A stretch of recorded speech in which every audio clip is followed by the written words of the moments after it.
स्तुति में कहा जाता है कि हे प्रभु तेरी गत मत न्यारी है।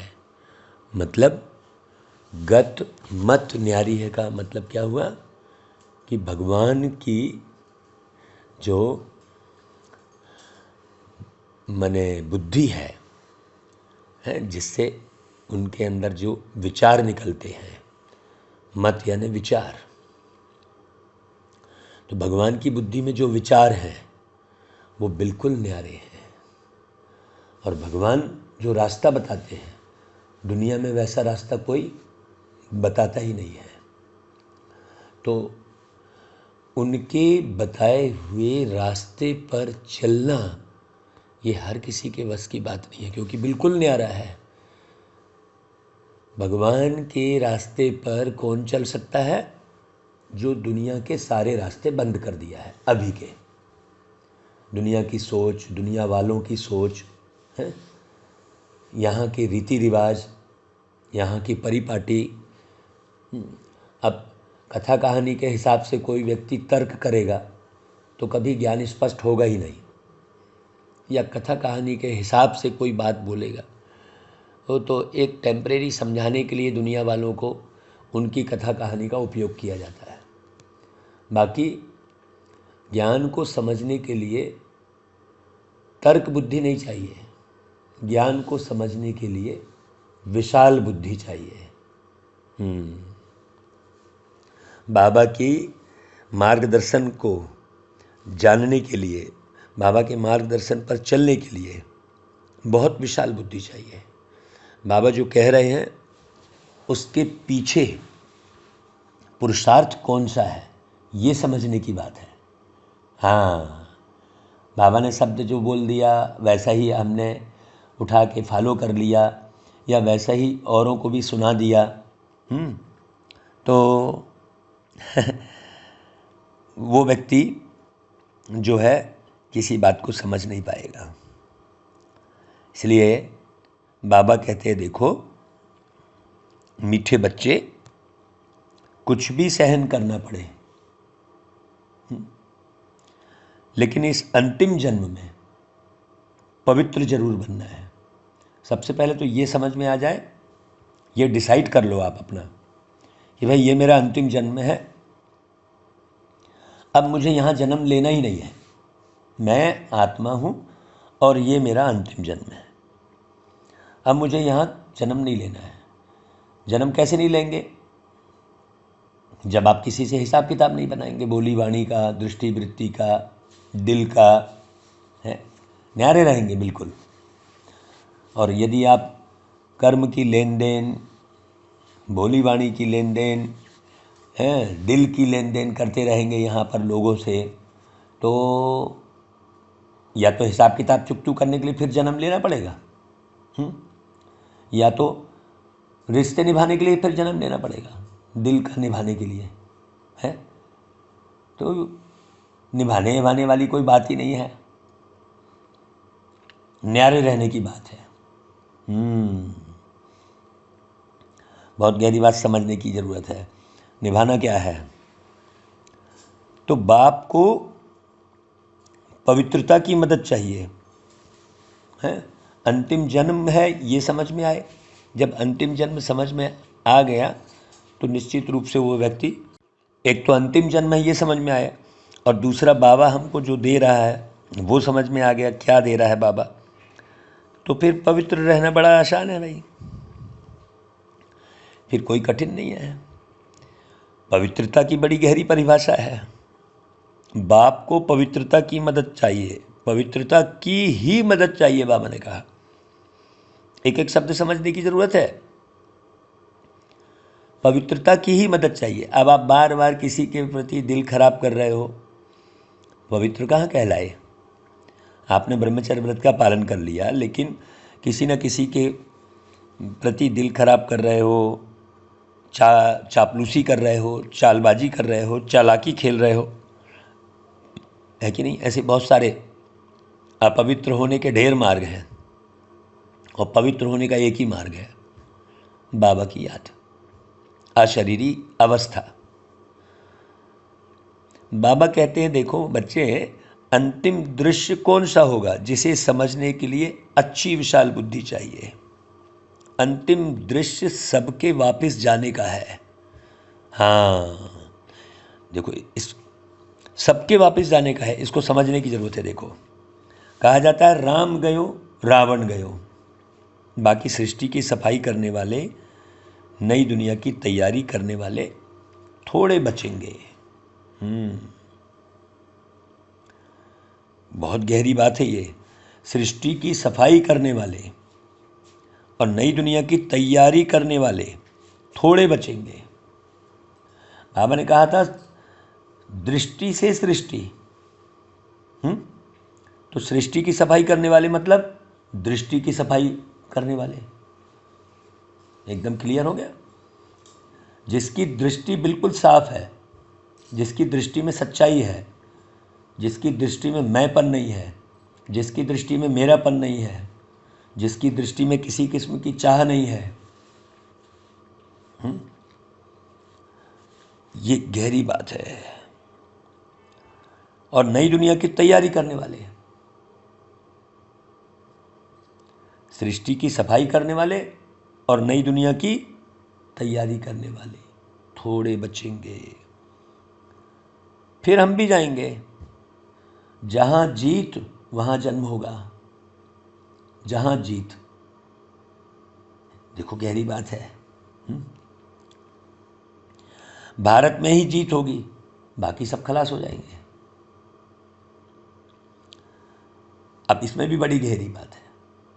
भारत में ही जीत होगी। राजाएं आदि जो धनवान होंगे वह बचेंगे जिनके पास हमारा जन्म होगा।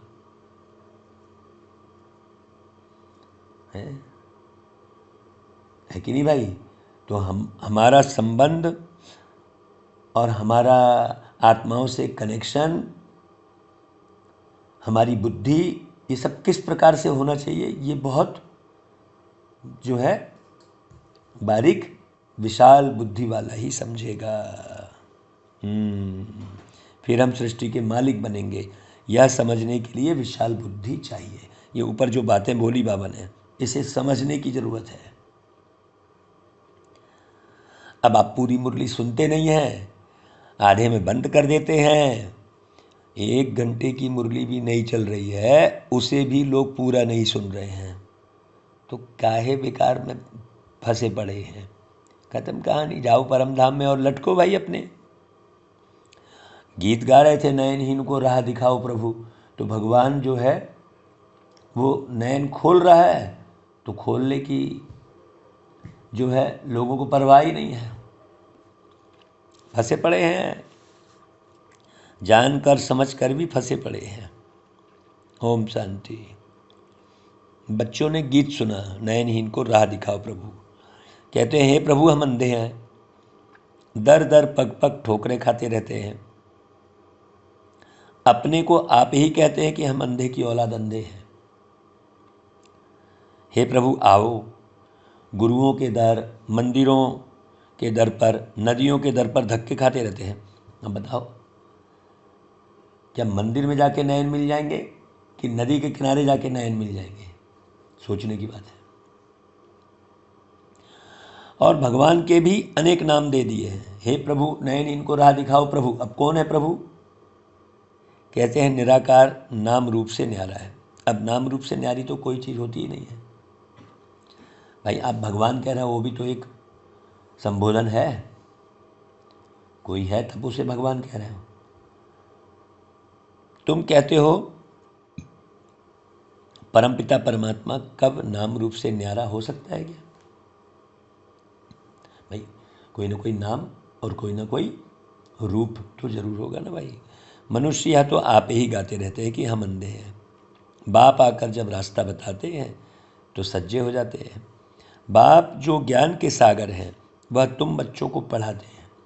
बहुत ध्यान से सुनना। मुक्ति, जीवन मुक्ति का रास्ता बताते हैं, है ना भाई। बहुतों को लगता है कि नहीं यार अब ये जीवन बेकार है, यहाँ तो ना आए हम, मतलब जैसे जीवन नहीं चाहिए वापस है। वो मुक्ति को चला जाता है। और कोई भी साधु सन्यासी मुक्ति, जीवन मुक्ति का रास्ता नहीं बता सकते, तो उनको गुरु कैसे कह सकते भाई? ड्रामा में उनका पार्ट है, भारत को पवित्रता पर थमाना है। लोगों की बुद्धि में मालूम क्या है कि भाई गुरु आशीर्वाद करेगा तो मेरा सब ठीक हो जाएगा, बस आशीर्वाद दे दो, आशीर्वाद दे दो, करेंगे।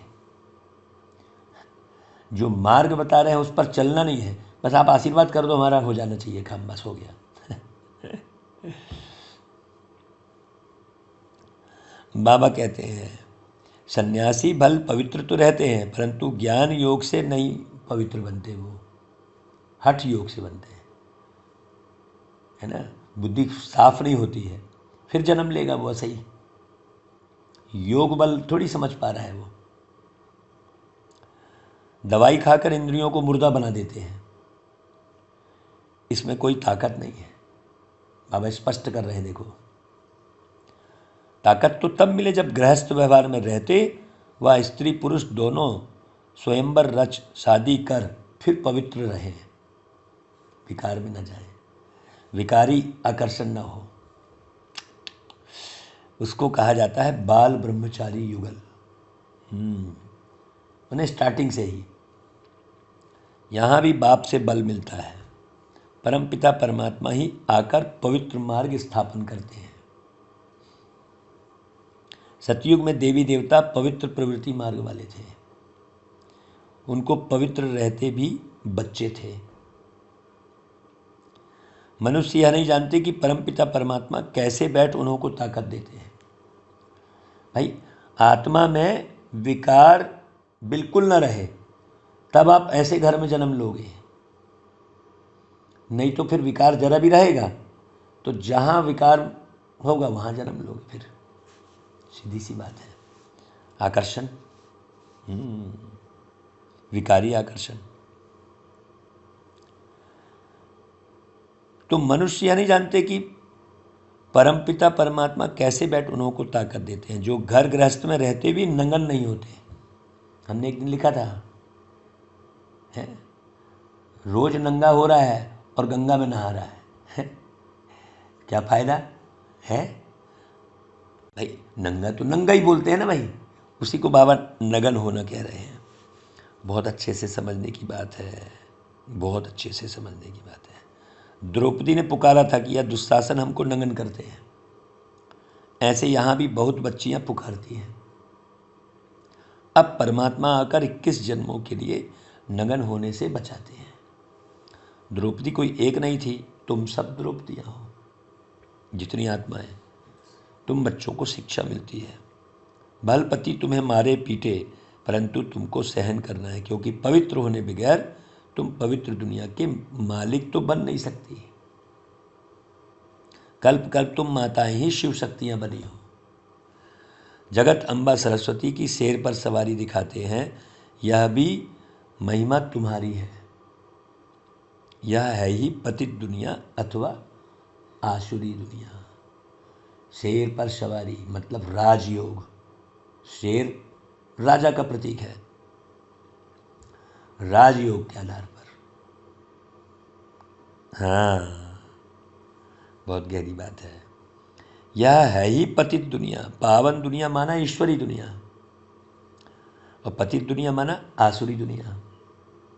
तो राम आकर राम राज्य स्थापन करते हैं, उसमें पवित्रता फर्स्ट है।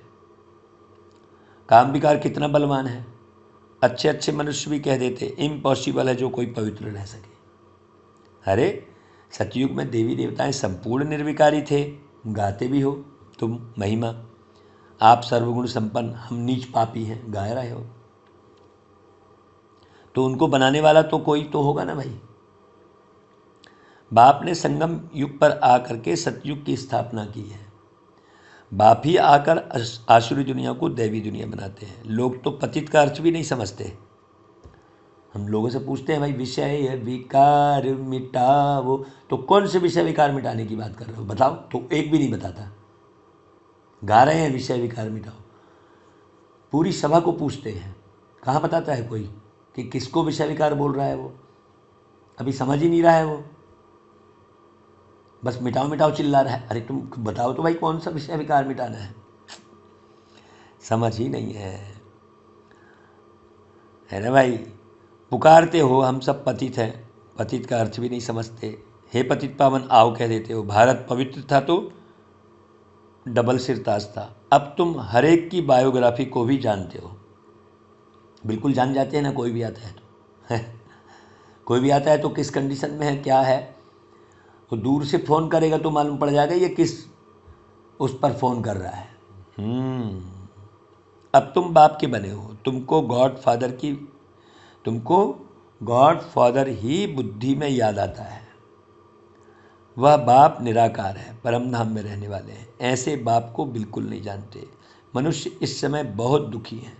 मौत का देखो कितना डर लगता है लोगों को।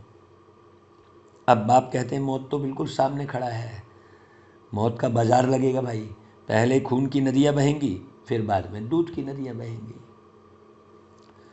पहले नफरत में सब मरेंगे, फिर बाद में प्रेम है।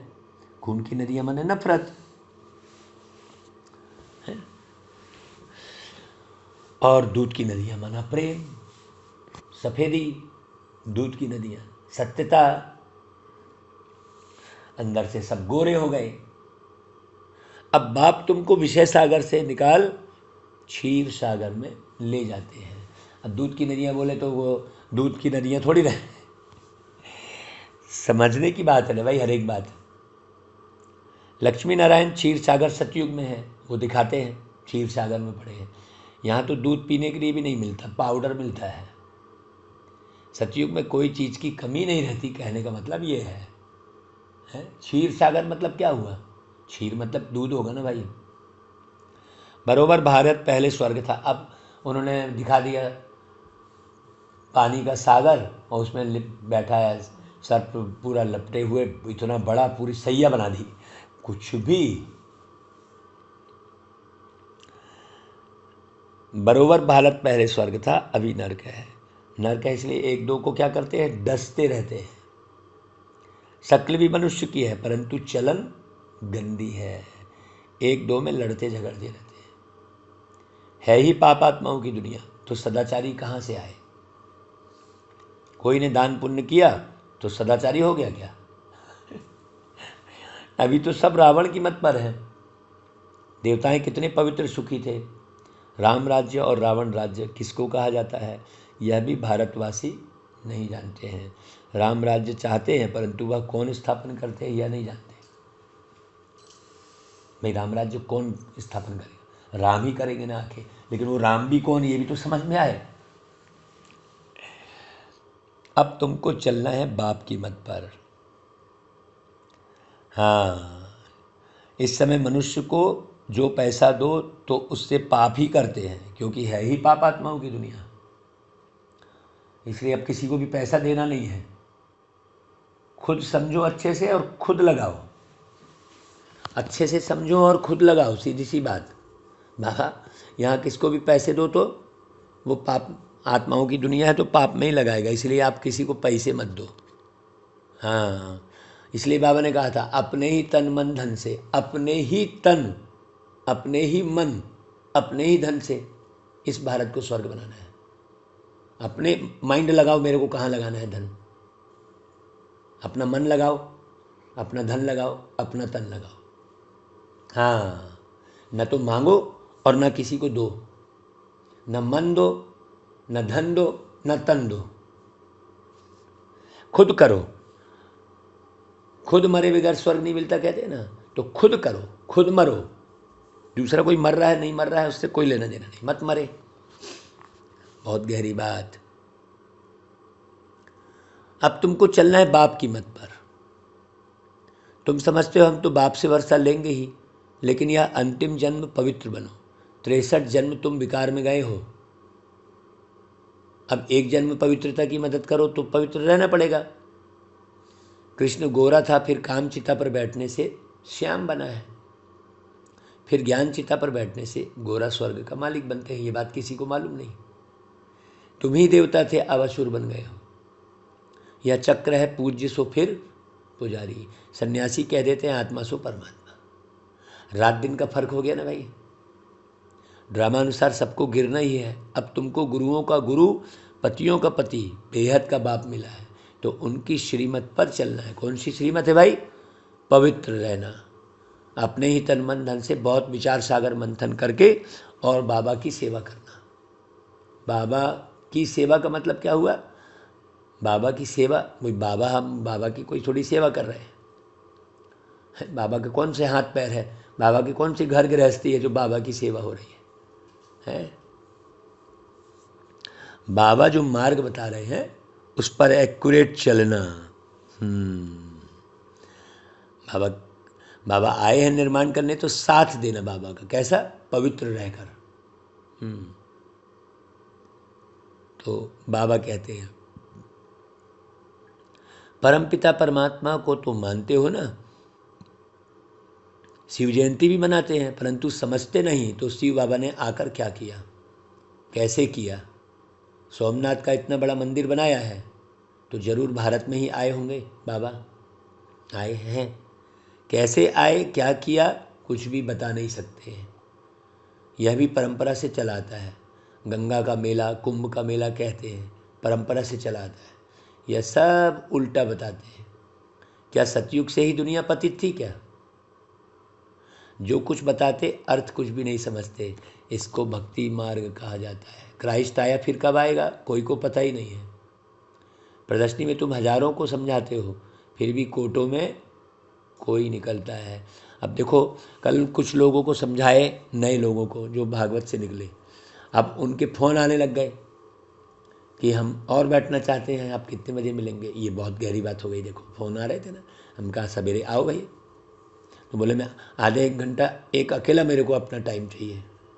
हाँ तो बिल्कुल लो, ऐसा इसको बहुत अच्छी रिजल्ट कहेंगे।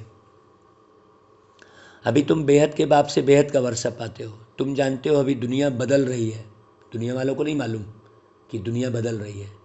तुम कहते हो कि हम सन्यासियों को भी पवित्र रहकर दिखाएंगे।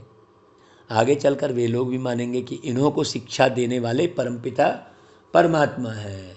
जैसे कल बहुत सारे लोग बोले ना, हाँ यही सत्य ज्ञान है, यही सत्य है, बाकी झूठा है। हाँ देखो, वो पंडित जी ने भी कहा कि हम भटक रहे थे, तो रिजल्ट बहुत अच्छी। तुम सिर्फ यह सिद्ध कर बताओ कि बाप सर्वव्यापी नहीं, गीता श्री कृष्ण ने नहीं गाई है। हाँ तब पूरा क्लियर होगा। बाबा ने कल नहीं कहा था भगवान उवाच, तो क्या एक ही अर्जुन के प्रति, बाकी कहाँ गए? सोचने की बात है। तो उनकी एकदम आबरू चट हो जाए जब ऐसा स्पष्ट कर दे, तो यह सब पिछाड़ी में होगा। अभी बिल्कुल पिछाड़ी के समय हो रहा है, फटाफट समझ में आ रहा है लोगों को। तुम बच्चे अभी समझते हो परमपिता परमात्मा हमारे बाप हैं। पहले सूक्ष्म वतन में ब्रह्मा विष्णु शंकर यह रचना रचते हैं। ब्रह्मा है प्रजापिता, सूक्ष्म वतन मतलब ये सब सूक्ष्म बड़ा ज्ञान है भाई। ब्रह्मा भी तो गुप्त है, साकार शरीर तो वही दिख रहा है, लोग थोड़ी समझ पाएंगे। विष्णु भी गुप्त है और शंकर भी गुप्त है। ये तो सूक्ष्म समझने की बातें हैं। ब्रह्मा ही ब्राह्मण पैदा करते हैं, ब्राह्मण वर्ण है सबसे ऊंचा। शिव बाबा के मुख वंशावली ब्राह्मण, वह है कुक वंशावली। बाप की श्रीमत पर चलने से तुम पावन बनने वाले हो। देहधारियों को भूल जाना है, मेहनत है ना भाई। अभी नाटक पूरा होता है, जो भी एक्टर्स हैं सब चले जाएंगे, बाकी थोड़े रहेंगे। राम गए हो रावण गए हो, बाकी बचेंगे कौन? दोनों तरफ के थोड़े थोड़े ही बचेंगे, बाकी सब वापस चले जाएंगे। तुमको राजाई में जन्म मिलेगा, बहुत गहरी बात है। हाँ, फिर सफाई करने वाले भी बचते हैं। है ना भाई, समय चाहिए ना, हम भी चले जाएंगे, बाबा कह रहे हैं। वो फिर सफाई करते हैं। बाबा ने कहा है जहाँ जीत वहाँ जन्म, भारत में ही जीत होगी, बाकी वह सब खलास हो जाएंगे। राजाएं आदि जो धनवान होंगे वह बचेंगे, जिनके पास तुम जन्म लेंगे। सारी सृष्टि का फिर तुमको मालिक बनना है। ऐसे भी नहीं यहाँ का धन दौलत कोई तुमको वहाँ काम में आएगा। यहाँ की मिल्कियत तो बर्थ नॉट ए पेनी है। अब यहाँ धनवान की बात कौन क्या है ना भाई, राजाएं आदि जो धनवान होंगे का मतलब क्या हुआ, जिनका स्वयं पर शासन होगा कर्मेंद्रियों पर, शरीर अलग और मैं अलग, ये पूरा एकदम एक्यूरेट अवस्था होगी। वो शरीर नहीं छोड़ेगा, वो बचा रहेगा बिल्कुल। हाँ, सारी सृष्टि का फिर तुमको मालिक बनना है। ऐसे भी नहीं यहाँ का धन दौलत, देखो स्पष्ट कहा ना बाबा ने, यहाँ की मिल्कियत ये सब तो बरतलाटे पहनी, वहाँ सब कुछ नया बन जाएगा। हीरे जवाहरों की खानियाँ भरपूर हो जाएंगी, नहीं तो महल कहाँ से बनेंगे। तो कितनी बुद्धि चाहिए समझने की, बहुत गहरी बात है ये। तुम बच्चे अभी डबल अहिंसक बनते हो। देखो एक एक बात क्लियर कर रहे हैं बाबा। तुम जानते हो कि हम कोई भी हिंसा कर नहीं सकते। अभी बहुतों की बुद्धि जमाने भर में भटक रही होती है, तो ये गहराई समझ नहीं पाते हैं कि डबल हिंसा क्या चीज़ है। यहाँ तो डबल हिंसा है, सतयुग में हिंसा होती ही नहीं, उनको ही स्वर्ग कहा जाता है। बाप कहते हैं तुम समझते हो ना, यह ज्ञान साहूकारों के लिए मुश्किल है। बाबा है गरीब निवाज, शिव बाबा तो दाता है, यह मकान आदि भी सब तुम्हारे लिए ही हैं। विश्व का मालिक तुमको ही बनाता हूँ, तो फिर मैं नए मकान में क्यों बैठूँ। यह बाबा कहे हम तो नहीं बैठेंगे, बाबा कहते हैं मैं नहीं बैठता तो तुम कैसे बैठेंगे। सोचने की बात है यहाँ पर बहुत गहरी। शिव बाबा कहते हैं मैं अभोक्ता असोचता हूँ। अभोक्ता असोचता का अर्थ क्या है, यह भी तुम जानते हो। बहुत गहरी बात। अच्छा भाई, मीठे मीठे सिकी लदे बच्चों प्रति माता पिता बाप दादा का याद प्यार और गुड मॉर्निंग। रूहानी बाप की रूहानी बच्चों को नमस्ते, और हम रूहानी बच्चों की रूहानी माता पिता बाप दादा को याद प्यार गुड मॉर्निंग और नमस्ते। धारणा के लिए सार, अब नाटक पूरा हो रहा है, वापस घर चलना है, इसलिए पावन जरूर बनना है। कोई भी देहधारी को याद नहीं करना है। हाँ, इतना सा भी रावण ना रहे अंदर। दूसरी पॉइंट, बाप से बल लेकर इस अंतिम जन्म में स्त्री पुरुष साथ रहते भी पवित्र बनकर दिखाना है। हमको तो बहुत खुशी होती है भाई, बाबा बाबा और बाबा। हाँ, सब बिल्कुल बाबा ही बाबा है मेरे पास। बेहद का बाप मिला है तो उसकी श्रीमत पर जरूर चलना है। शुक्रिया बाबा, मीठे बाबा, प्यारे बाबा, कितने मीठे बाबा हो आप। बाबा की मिठास कब अनुभव होती है, जब हम पूरे पवित्र रहते हैं, जरा भी खटास नहीं। हाँ, इतनी सी भी किसी के लिए ऊ भी ना हो, अरे ये ऐसी कुछ नहीं, सब आत्माएं हैं, सब अपने अपने कर्मदंड पाएंगी। हमको काहे को किसी के बारे में सोचना है। गुड़ जाने गुड़ की गोथरी जाने, सीधी सी बात। हाँ, तो बिल्कुल नहीं सोचना, असोचता अभोक्ता। बहुत गहरी बात है, बहुत गहरी बात है। वरदान, अपने देवताई संस्कारों को इमर्ज कर दिव्यता का अनुभव करने वाले, व्यर्थ से इनोसेंट, अविद्या स्वरूप भाव, व्यर्थ का पता ही ना लगे, ऐसे इनोसेंट। हाँ, जब आप बच्चे अपने सतयुगी राज्य में थे तो व्यर्थ व माया से इनोसेंट थे, इसलिए देवताओं को सेंट व महान आत्मा कहते हैं।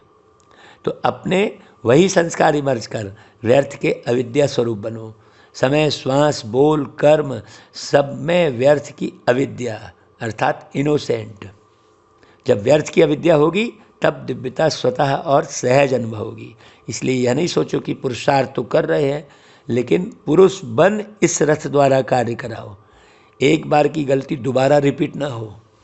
हाँ, ऐसे बिल्कुल हल्के बनो, न्यारे, बहुत प्यारे, जो न्यारा सो प्यारा। हाँ बिल्कुल। अच्छा भाई, स्लोगन, रूहानी गुलाब वह है जो कांटों के बीच में रहते भी न्यारे और प्यारे रहते हैं। देखो वही स्लोगन आया। रूहे गुलाब कहते हैं बाबा, तो गुलाब कहाँ खिलता है भाई, गुलाब फूलों का राजा है। पूरा बाबा उदाहरण राजा का ही देते हैं हर जगह। शेर पर सवारी बोले, जगदम्बा की शेर पर सवारी, वो भी बड़ी गहरी बात। बाबा कितनी अच्छी अच्छी सूक्ष्म बातें करते हैं भाई, कितने प्यारे बाबा है भाई। सोचो बाबा की कितनी अच्छी से याद आनी चाहिए, कितना लव होना चाहिए बाबा से। अच्छा भाई, मातेश्वरी जी के अनमोल महावाक्य सुनो। कोई मनुष्य प्रश्न पूछते हैं कि क्या सबूत है कि हम आत्मा है। अरे भाई, अब इस पर समझाया जाता है। जब हम कहते हैं अहम आत्मा, उस परमात्मा की संतान, अब यह अपने आप से पूछने की बात है। हम जो सारा दिन मैं कहता रहता हूँ, वो कौन सी पावर है? और फिर जिसको हम याद करते हैं वो हमारा कौन है? भाई, जब कोई को याद किया जाता है तो ज़रूर हम आत्माओं को उन्हों द्वारा कुछ चाहिए। हर समय उनकी याद रहने से ही हमको उस द्वारा प्राप्ति होगी। देखो, मनुष्य जो कुछ करता है ज़रूर मन में कोई ना कोई शुभ इच्छा अवश्य रहती है। कोई को सुख की, कोई को शांति की इच्छा है, तो ज़रूर जब इच्छा उत्पन्न होती है तो अवश्य कोई लेने वाला है, और जिस द्वारा वो इच्छा पूर्ण होती है वो अवश्य कोई देने वाला है। तभी तो उनको याद किया जाता है ना भाई। अब इस राज को पूर्ण रीति से समझना है कि वह कौन है। यह बोलने वाली शक्ति मैं स्वयं आत्मा हूँ, जिसका आकार ज्योति बिंदु मिसल है। जब मनुष्य स्थूल शरीर छोड़ता है तो वो निकल जाती है, भले इन आँखों से नहीं दिखाई पड़ती है।